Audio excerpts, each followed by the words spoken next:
You ever put a Chevy motor in? No, just like probably I think my first time. So we're popping your cherry on a Chevy motor? Jump in this thing and see what it'll do.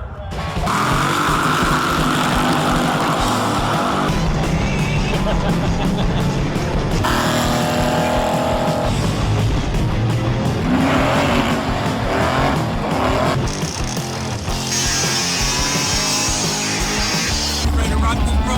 Oh, hell yeah.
Man, look at the old timing chain.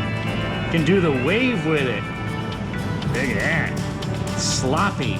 But the rest of this engine is so freaking clean. Look at this. I just wonder what the bearings are going to show me, what camshaft looks like. So, gonna find out here in a minute.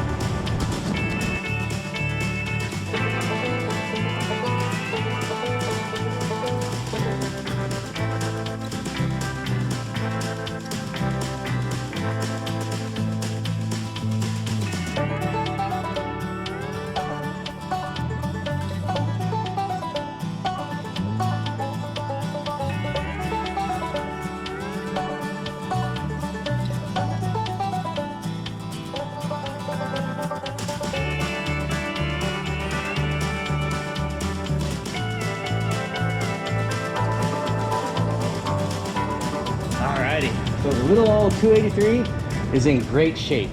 I hardly have to do any machine work to it. Really, the only thing it needs is it needs a thorough cleaning. So like the inside of the block, it was all just black, grungy water and slime coming out of it, and it's got rust in the ports. Just because this thing sat for a long time. It's not like terminal rust. It's more like just like the soft rust. So I think a good hot tank and maybe dip it so it cleans all that shit out. And then it does need a hone. Like there's zero ridge. There's no ridge there at all, but I don't really see any hash marks on the cylinder walls. So I'm gonna hone it. I'm gonna deck it. Just because I'm here, I'm gonna go ahead and deck that. You know, it'll microscopically raise the compression a little bit. So yeah, gonna get this thing all cleaned up and ready to assemble. The pistons were in great shape. The crankshaft's in great shape. It doesn't need, really, it doesn't even need polishing. I can't feel anything with my fingernail, so it all feels great. So actually, you know what? That one there has a little bit of scratching. Maybe I'll polish it. Yeah. So I'll take the crankshaft down with me. I'll just get it polished just because it's already out. So that's all good to go. I'm gonna go ahead and load up all these goodies into patina, so that way I can take them down and get all the suspension parts blasted and powder coated. The engine parts, I'm just gonna get those blasted. Actually, the manifolds, I am gonna get ceramic coated, the titanium color, so they always stay nice and pretty looking. Plus, it'll drop down under hood temperatures. I don't know why it was hard to say that for a second. Anyways, just gonna blast the valve covers, the intake manifold. I am gonna powder coat the fan shroud. So everything here, I'm gonna blast and powder coat, because yes, I can get it blasted and then bring it home and paint it, but the time I would spend to epoxy and prep and paint and hang and all that crap, they can do all that stuff, and then when it's done, I just pick it up and I can bolt it on. So I'm saving a lot of time by just getting all this blasted and powder coated. Plus it'll be more durable. So anyways, load all that crap up in the trunk of patina, and I'm going to use this to run my errands today. I'm even going to take the engine block downtown in patina, because patina's got AC and it's starting to get hot here. It's supposed to be like 103 today. So patina is a daily. It will get used as one. Huh, patina? It's probably saying, yeah, screw you.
Just to get everybody caught up on what's going on with the Chevelle, I got the transmission out front. We just power washed that because it was pretty dirty, oily, greasy, grimy. Same with the front clip on this car.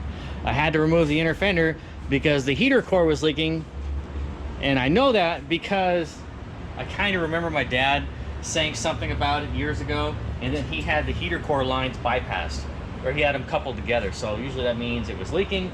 And then if you look at the floorboard,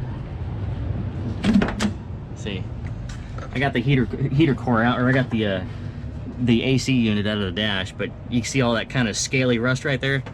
That's because it was leaking. All right, so that's what I'm dealing with right now. Kind of in the middle of just waiting on parts. Actually, I do have parts that showed up. I've got all kinds of suspension goodies. Got some other knickknacks and doodads, and I've even got some of the stuff for the engine that has showed up. And the machine shop called me, and what I thought I was going to be able to reuse the original pistons and all that, they were like, you can, but the bore's like 3/1000 out of round on a few cylinders, which happens to be the ones I didn't check, you know. And they were like, well, you just might get piston slap. And I'm like, yeah, just go ahead and put new pistons in it. So the chevelle's now 20 thousandths over. I don't even know what that is cubic inch wise. Does it really matter? Because it's like 200 and something horsepower anyway. But I've got my new camshaft. I've got my bearings. I've got my oil pump, my timing chain.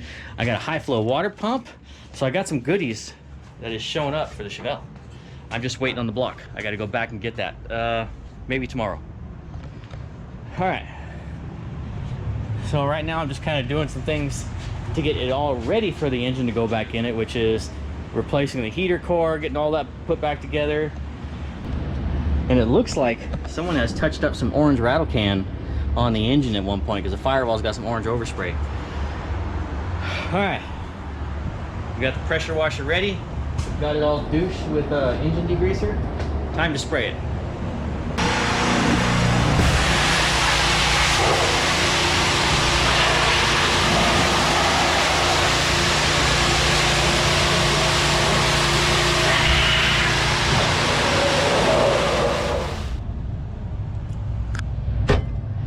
Oh yeah, air conditioning. I have learned as you get older, you start to appreciate air conditioning a little bit more. Also power windows. This car, however, is not a power window car, but actually that's the wrong, yeah, no, that's the window crank. Okay, see, I keep forgetting this is not a Mopar, so I'm having to like learn everything. And one of the things I'm gonna have to learn is how to put this back together. I took it apart and I did take pictures, so I'm gonna have to go through and look at my pictures. But see, the reason I pulled it apart is the heater core was leaking, and this thing is heavy. So I kind of feel better now that not only am I fixing the heater and the AC, but I am doing a lightweight racing mod. The new heater core is like a third of the weight. So at least this is telling me this is all worth it because this is slight performance gain. Is it worth it? No, but it'll have a functional heater, functional AC, and now I got to figure out all this gasket mess. Ooh, I think I see directions. Please. Kinda. Okay, that at least tells me something. All right, I'm gonna go ahead and attempt to put this all together, and I'll see you in a little bit. Finally time to assemble the 283. This little bitty powerhouse right here, which is gonna stay a little bitty powerhouse. Actually, I know I lied. It's now 20 thousandths over. Massive, right? But I've got everything ready for it, so I'm gonna start assembling the short block. I still am not 100% on what I'm gonna do with the cylinder heads. I kind of want to just buy a set of aftermarket heads that I can just drop on it and be done. Because to rebuild the stock heads, it's like 600 bucks, and they're stock heads. Or just getting like a little bit of a performance head that'll drop on there, bump the compression up, flow better, and put a little bit of more vacuum on them tiny little butterflies under that two barrel. So I'm gonna go ahead and start assembling this. I'm gonna check all my bearing clearances. So should be able to bolt all my main caps on it, check my clearances. Then once those are all good, I'll put the crank in it, then I'll start putting rods and pistons, check all those clearances. So for probably the next couple hours, I'm gonna be assembling this little doohickey right here to go into that guy right there. All right, Pops, time to build your motor again. This motor was rebuilt like 1990, so 20, holy crap, that's like 32 years ago. The little hamster wheel had to go in my head, so I was like, okay, yeah, 5 plus 4, 10, da da da. So yeah, 32 years. All right, here we go.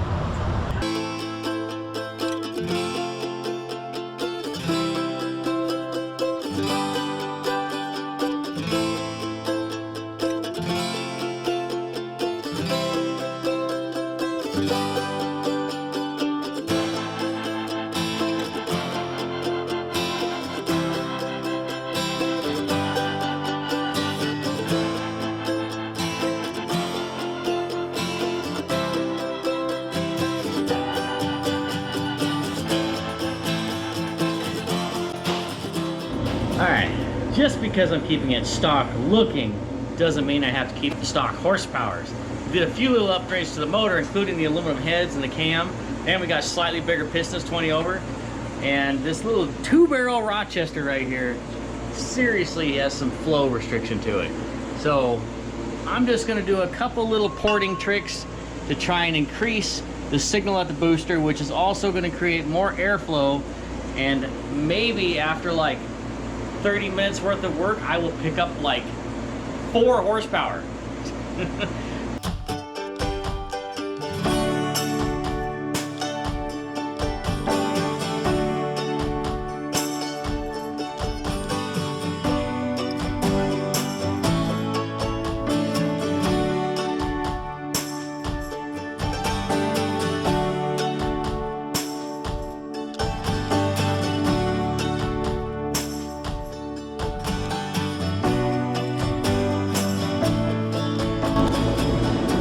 Okay, I admit, I'm kind of a dummy.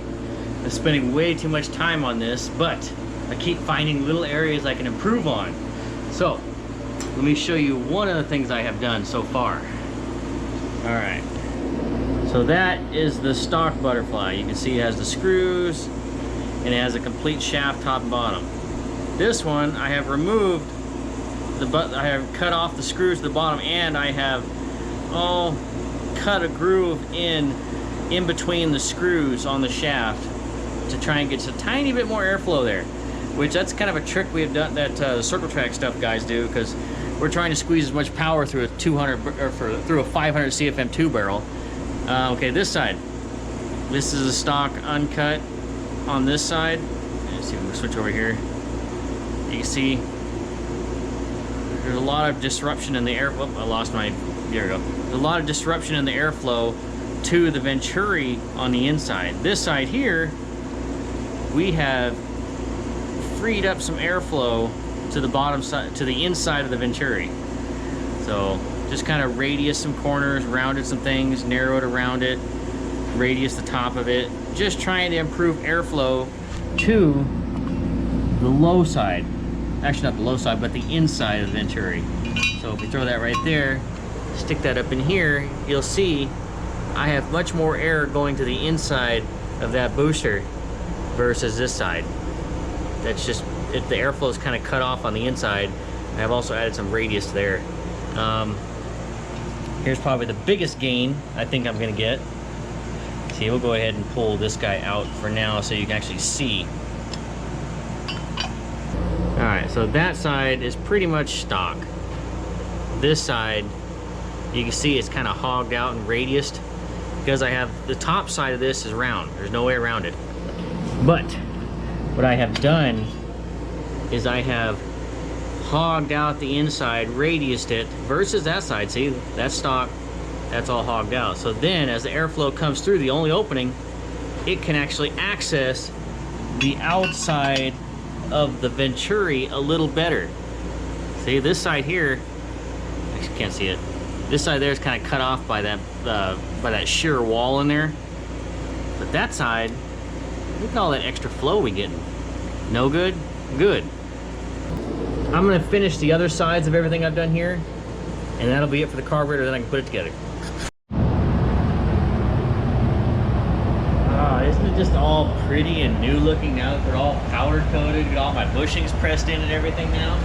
So now I can go ahead and put all of this back in the chevelle. I even took the time and wire wheeled all my bolts and my nuts and clear coated them, just so when I put stuff back in, it'll be all pretty. I figure every time I touch a certain part of the car, at least make it look better than it did. So, control arms are in. I went ahead and got the drag link in with my idler arm. I went ahead and got the steering box back in. So, rear control arms and front control arms, get that done. I still don't have any front brakes yet, so I don't want to put the drums back on it. So I'm gonna try and find something I can use as an upgraded disc brake kit. It's a Chevelle. I want disc brakes. I'm sure there's bazillions of companies that have upgraded parts for that. So, in you go.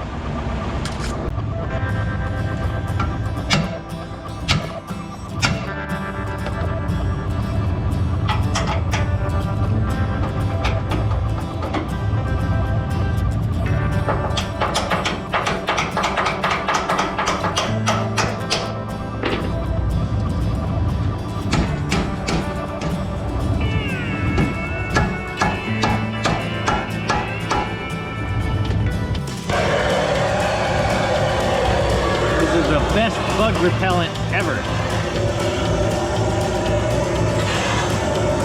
Get rid of all the spiders.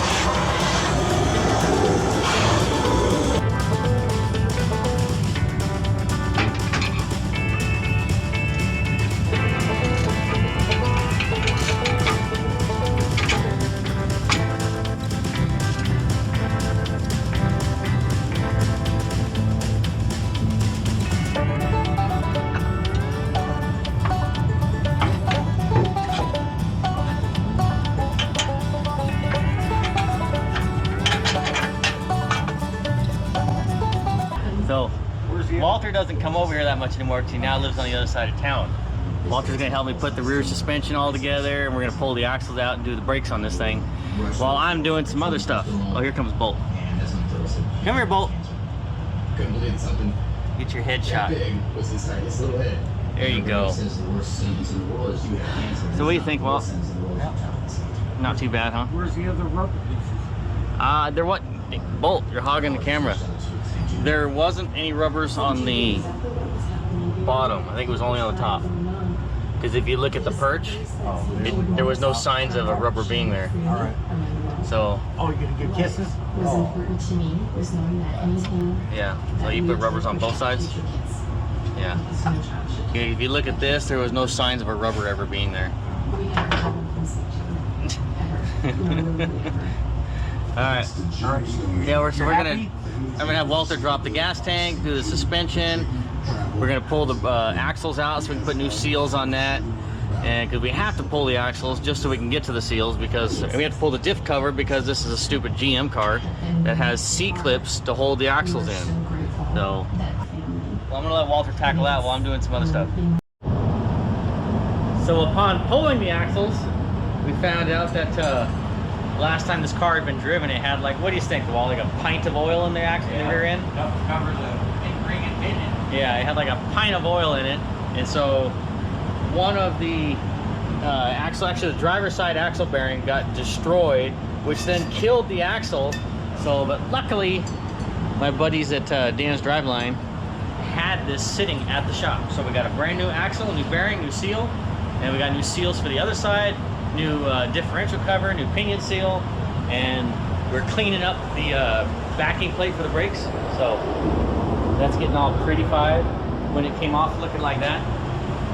So just doing some work to the rear axle, make it all pretty and new again, except for that whole housing itself. That's gonna stay ugly and crappy because I don't feel like pulling it out and spending the money to get it blasted and powder coated. So we're gonna do what we can with what we got and put this guy in.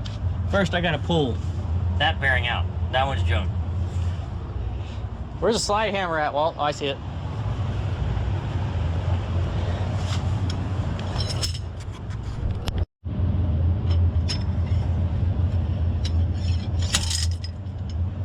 Ow. Yep, just as I thought. That axle bearing's got some grooves and some nicks in the needles. No buenos. Time for the new one.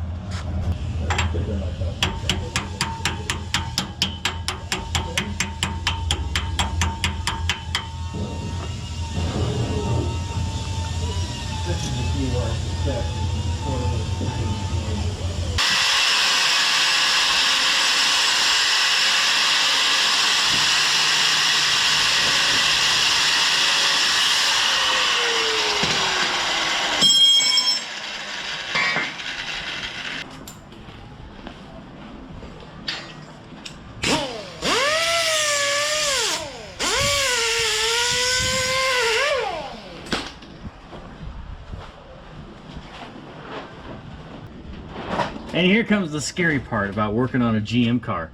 Compressing the coil spring onto the control arm to get it up into the frame rail. This is the part that can go seriously wrong. But I have done it before and I'll do it again.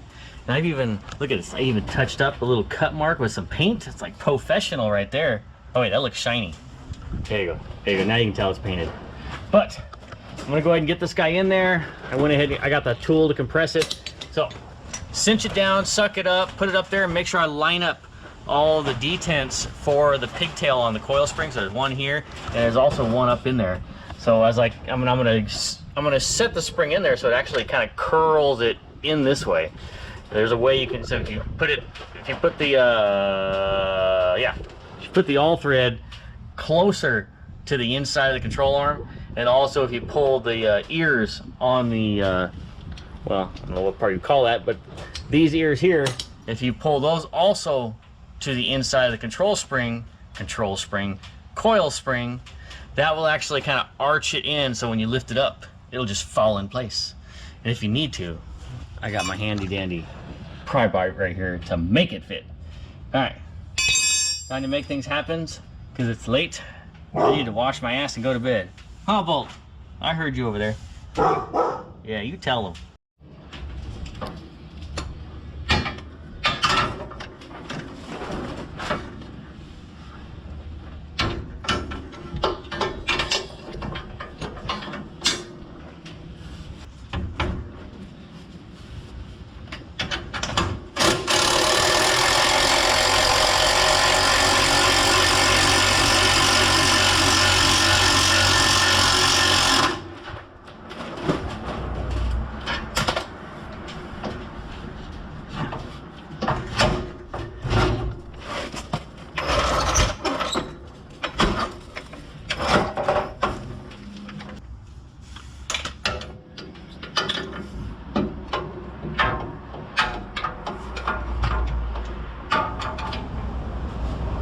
Alright, well, kind of at a standstill. I'm still waiting on the cylinder heads, so that's been a few weeks now before I can finish putting the 283, actually what? The Performance 283 in the Chevelle. I'm just going to end up putting the Power Glide back in it to kind of simplify things because this has gotten kind of pricey. So Power Glide, it is, back to the 283. But at least it'll have more oomph to push that Power Glide down the road. See, we got a new master cylinder installed. I got my heater core installed. I got all the front suspension, the steering, that's all installed. Let's get a better look at it. Actually, and this is not new. See, I didn't want to put Chinese parts on this thing, or at least try not to, so these are the original upper control arms that I had blasted and powder coated, and I put pressed new bushings on them. These are the original lower control arms. Same thing, blasted, powder coated. These are the original springs, blasted, powder coated. I have Coney shocks on it, which, yes, I know, but I have all Moog steering and suspension components for the car too. Let's see. Show us the way, Bolt. What's up? There we go. Point it out to us. All right, so I got the AC. That's all thermal. I still got the insulation on the firewall. We got our AC box back in. That's all rebuilt, ready to go. A little bit of here on the kick panel. All right, but I'm still waiting. So I got some more pieces now, but just waiting to do a few more things interior. I'm gonna put new carpet. I'm gonna get the seat reupholstered because the seat's kind of chewed up. So come on, Bolt. It's too hot in there for you. You big dummy. Bolt, come on. Come on, buddy. He's like, no, I want to go. Oh yeah, rear suspension.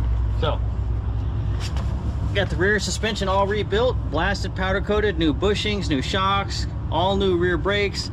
I got one new axle on the driver's side because that axle was messed up and it chewed up the bearing. See, we replaced all the gear oil, put new seals in it, both sides, put a new pinion seal on it. So the only thing left to do under the ass end of the car is the gas tank. So I got a new sending unit I'm gonna put on it, and then we're gonna drop the tank and kind of flush it out. So all of that's good to go. I still got a bunch of parts to install. But look, I went and picked up my Rally trim rings and caps for the Rally wheels that I got. But yep, kind of a standstill at the moment. So this is where I'm gonna leave it off right now. But next time I will pick it up because I will then have these cylinder heads for this 283 right here. So we go ahead and bag and tag it, push it out of the way, and hit the road. Because I got another episode of Roadkill to film. All right. Well, stay. Not you, Bolt. You can come. Come on, Bolt.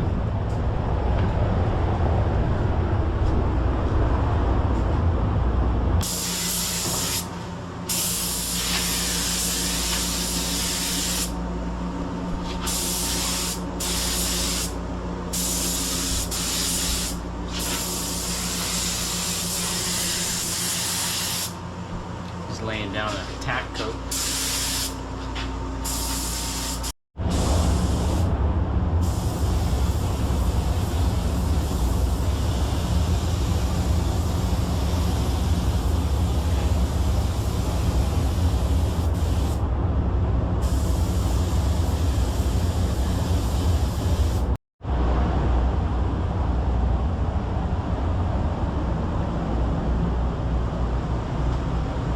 Looking good. Yep. Now that these are all painted, I like this 415 engine paint because the engine actually ends up feeling like porcelain after it dries. It just feels so smooth, and it's brake cleaner, gasoline resistant, all that crap. So this is much more durable than that out of the can VHT engine paint. Way better. So now that these are painted, I can now bolt them to the block. So go ahead and get this uncovered, lay down my gaskets. I need to clean these up because these still kind of have like the oily residue on the bottom from shipping. So clean these up, get them mated to there, torque them all down, and then I can start bolting all my accessories and all that crap on it. I've got like a box of all powder coated accessories ready to go on this thing. So yep, wipe, clean, prep, bolt, accessorize. Actually kind of sounded good. All right. You gotta trust the bird. And then you jump over the bush. I'm gonna jump this bush.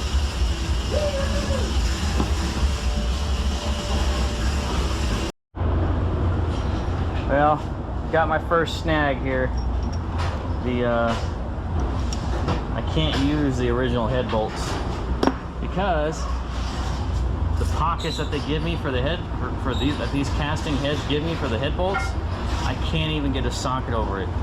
So can't use those. But luckily, I've got a set of looks like head studs and head bolts here from, I don't even know what they are. That's obviously small block Chevy, so I'm assuming this is old circle track stuff. So I'm just gonna have to use this stuff because that'll fit.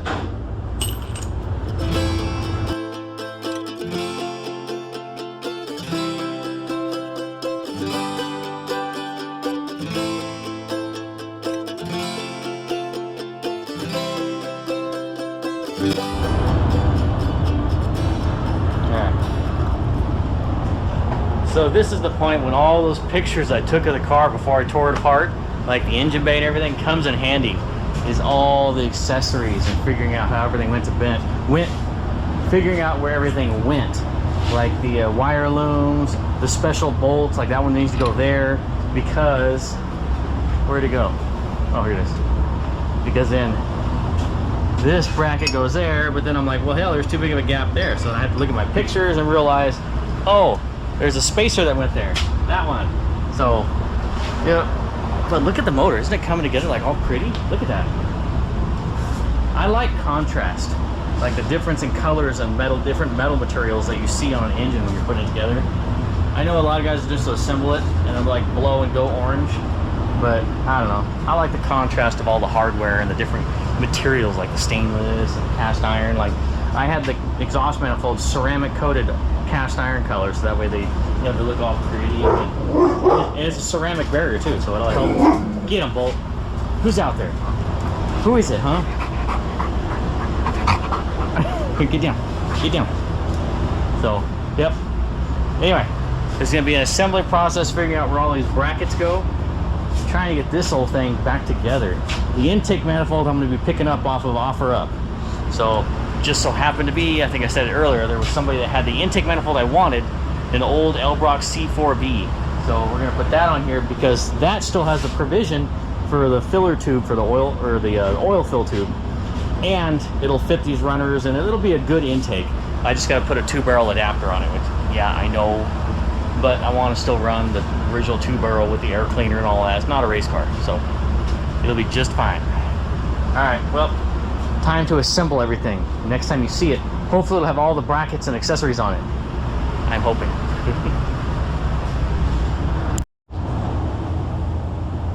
All right, I think I kind of got it figured out. This is where the AC brackets all go. We got the alternator brackets on. This is the slot for the power steering.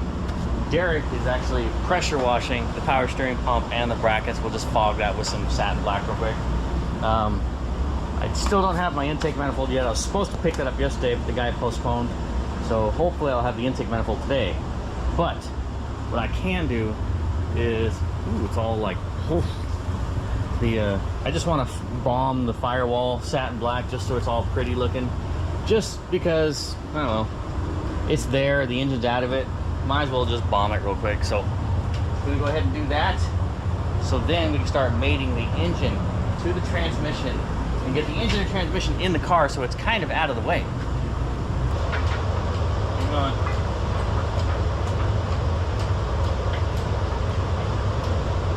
Hold it.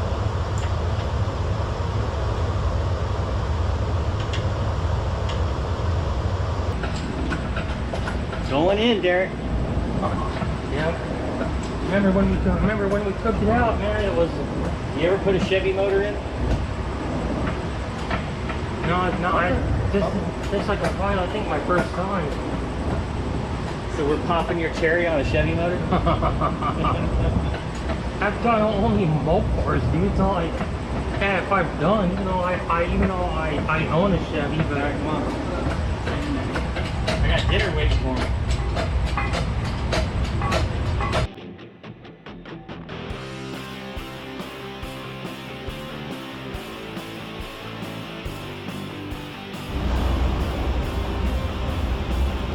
Bam! Told you, daylight looks so much better. You see all the contrast between the nuts, the bolts, the different colors and the metals and everything. It looks good in there. Plus that touched up painted firewall looks good. I'm actually going to be working on the intake. I've decided I want to keep it old school, and so I'm going to be using the Elbrock C4B. So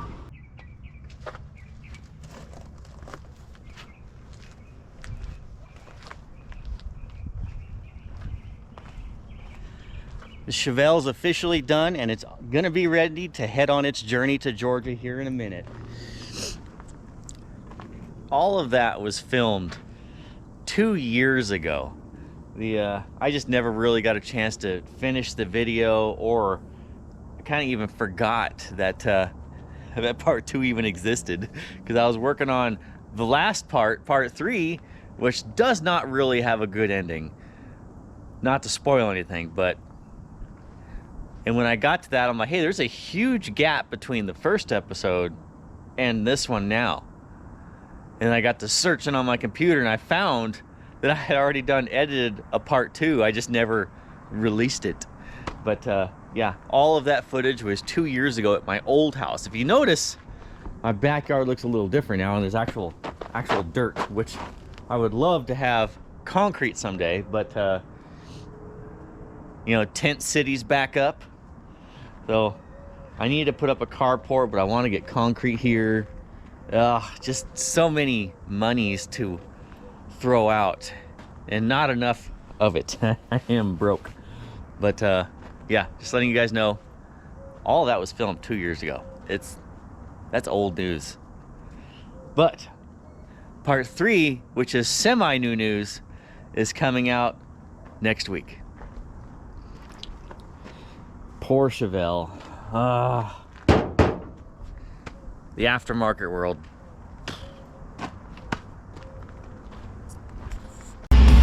Like them spinning tires, Walter? Oh yeah, baby.